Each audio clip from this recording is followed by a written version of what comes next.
friends, I hope all of you are good, and today we will study about hydrides, lecture number 10, and I am Meera Mashraf. Our content is hydrides. Bismillahirrahmanirrahim. Let's start the topic. Hydrides के बारे में हम पहले discuss कर चुके हैं. आज हम हाइड्राइड्स को डिस्कस करेंगे. हाइड्राइड्स क्या होते हैं? Hydrides binding compound of hydrogen with other elements, उनको हम क्या बोलते हैं? हाइड्राइड्स बोलते हैं. अगर हम हाइड्राइड्स की बात करें तो हाइड्राइड्स की भी 3 टाइप्स हैं: आयनिक, कोवलेंट एंड इंटरमीडिएट. जितना इलेक्ट्रोनेगेटिविटी का डिफरेंस ज़्यादा होगा वो आयनिक फॉर्म में एग्जिस्ट करेंगे, इलेक्ट्रोनेगेटिविटी का डिफरेंस कम होगा तो वो कोवलेंट फॉर्म में एग्जिस्ट करेंगे.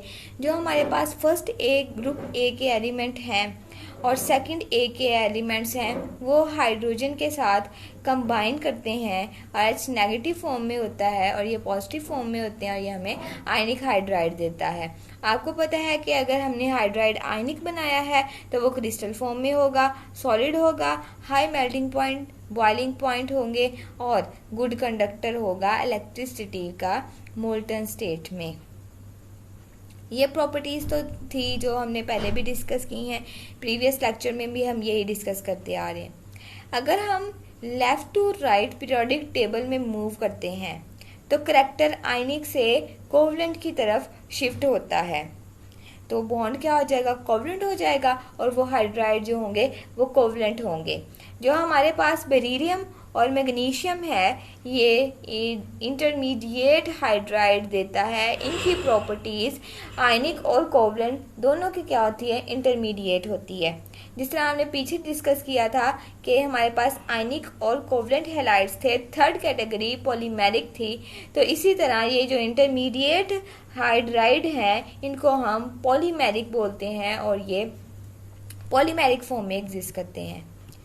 यहाँ पे हम देख लेते हैं टेबल से कि जो फर्स्ट ए और सेकंड ए के जो लोअर मेंबर हैं वो आयनिक जो है हाइड्राइड देते हैं. इसके बाद सेकंड ए और सेकंड बी और थर्ड ए के जो लोअर मेंबर है वो हमें इंटरमीडिएट देते हैं और बाकी सारे हमें कोवलेंट देते हैं. अब आपको यहाँ पे प्रॉब्लम आएगी, अच्छा हम किसी के साथ कितने हाइड्रोजन लगाएं? तो यहाँ से बहुत ईजी है इसको अंडरस्टैंड करना. देखें, फर्स्ट ए है वो एक जो है वो बॉन्ड बनाता है तो इसके साथ एक हाइड्रोजन सबके साथ आएगा. सेकंड 2 बनाता है तो 2 आएगा. थर्ड 3 बनाता है. इसके बाद जो है फोर्थ 4 बनाता है तो 4 हाइड्रोजन आएंगे. लेकिन बाद में देखें नंबर 3 to 1 होता जा रहा है क्योंकि 5 है, 5 वाले को 3 और चाहिए इसलिए वो 3 और बॉन्ड बनाएगा. 6 वाले को 2 और चाहिए, 7 वाले को 1 चाहिए इसलिए वो एक हाइड्रोजन है. तो 1 2 3 4 3 2 1 इस तरह आपके पास लर्न करना आपको ईजी हो जाएगा. अब हम डिस्कस कर लेते हैं कोवलेंट हाइड्राइड्स की. कोवलेंट हाइड्राइड्स जो हैं मोस्टली हमारे पास गैसियस और वोलेटाइल लिक्विड फॉर्म में एग्जिस्ट करते हैं और कोवलेंट हाइड्राइड जो हैं वो नॉन कंडक्टर होते हैं और ऑर्गेनिक जो है सॉल्वेंट में सॉल्युबल होते हैं.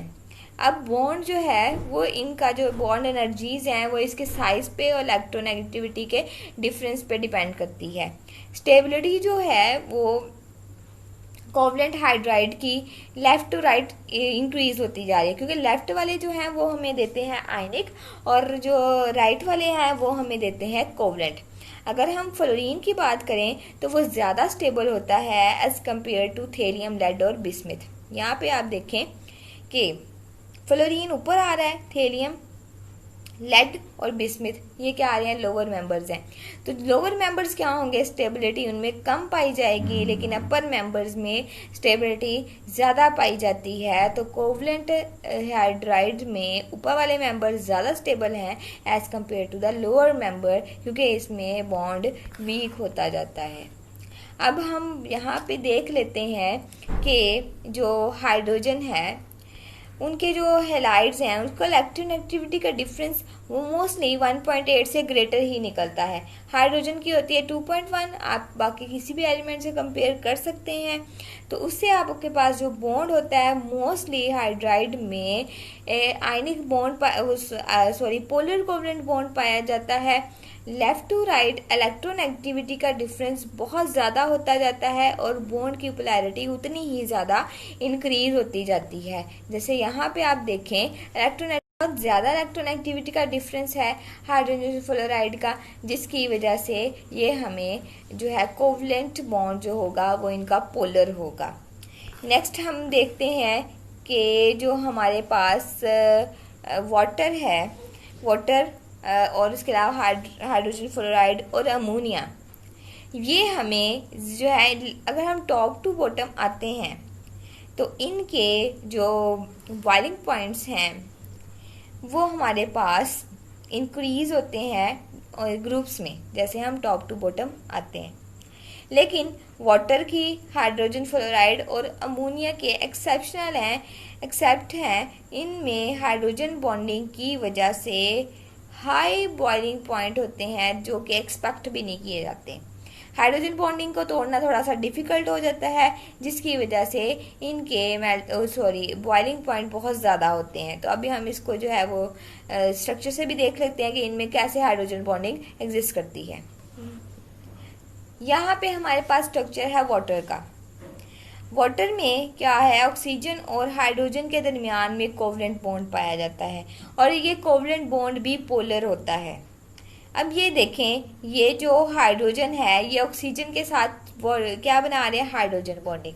अब वाटर में हाइड्रोजन बॉन्डिंग है, इसके अलावा कोवलेंट बॉन्ड भी है, तो इसकी वजह से इनके जो बॉइलिंग पॉइंट है वो ज़्यादा होते हैं। यहाँ पे हाइड्रोजन फ्लोराइड आ जाता है, ये उसके डिफरेंट स्ट्रक्चर्स दिखाए गए हैं कि ये जो है थोड़ा सा जिगजैग फॉर्म में एग्जिस्ट करता है, और ये भी क्या होता है, बहुत जो है इनके दरमियान में हाइड्रोजन बॉन्डिंग होती है, इसलिए इनके भी बॉइलिंग पॉइंट बहुत ज़्यादा होते हैं। आगे है हमारे पास अमोनिया। अमोनिया भी नाइट्रोजन और हाइड्रोजन के दरमियान में पोलर कोवलेंट बॉन्ड है, और नाइट्रोजन और हाइड्रोजन जो है एक मॉलिक्यूल दूसरे मॉलिक्यूल के साथ हाइड्रोजन बॉन्डिंग के थ्रू लिंक होता है, इसलिए इनके मेल्टिंग पॉइंट, बॉइलिंग पॉइंट और मेल्टिंग पॉइंट ज़्यादा होते हैं। Thank you so much. I hope so कि आपको जो है वो टॉपिक क्लियर हो गया होगा। अगर आपको कोई भी प्रॉब्लम हो तो आप मुझसे क्वेश्चन कर सकते हैं। Take care. अल्लाह हाफिज़।